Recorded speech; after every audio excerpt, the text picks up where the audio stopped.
My first car was a '98 Dodge Avenger, and it was old, but I loved it. My parents got it for me. I got lucky.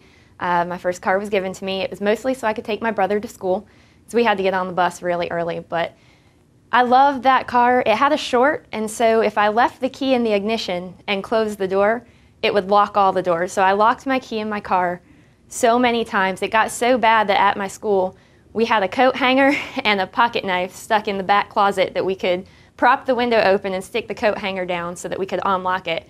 Luckily, it was automatic, and usually I left it running so you could just push the button, but it was bad. It was really bad, but I loved it.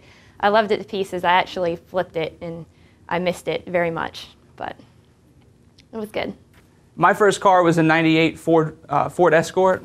It was horrible. The windows wouldn't roll down. I had to open the window up and fix the mirrors to make them go the way that I wanted them to go. It was pretty bad. Me and my friends, we used to drive around, and when I hit something, we just used to park somewhere else. It was pretty bad.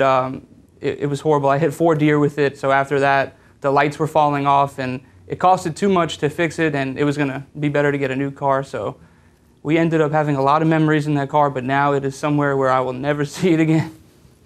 So my first car, lucky for me, was a Ford Bronco 2. My dad's in the car business, so I got away with getting a somewhat decent car for my first one.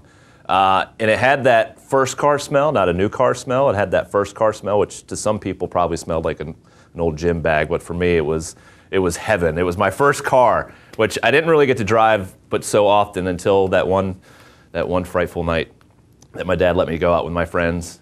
And he warned me, gave me a nice little talk before I got in, and of course, a few hours later, I had to call him to let him know that I had gotten into an accident. So I didn't have the Ford Bronco 2 for much longer than that, but it was my first car, and I cherish it. And maybe one day, when I find something that looks just like it, it might be parked in my driveway again one day. At the Auto Expo, I'm looking forward to seeing all the crazy nice cars that are there. Just looking to see what I'm going to get into next. I'm always looking forward to seeing the cars that I will never be able to afford at the Expo, and that's the really expensive sports cars like the Ferraris and the Lambos and things of that nature. And unfortunately, I'm not Justin Bieber, so I'll never be driving around in a yellow Lambo, but I can at least see him at the Auto Expo.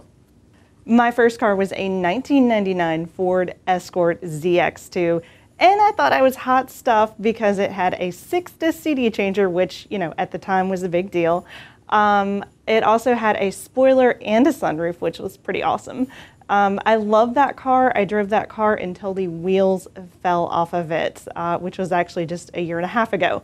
So as much fun as I had in it, being a teenager driving around with all my friends, I was ready to see it go.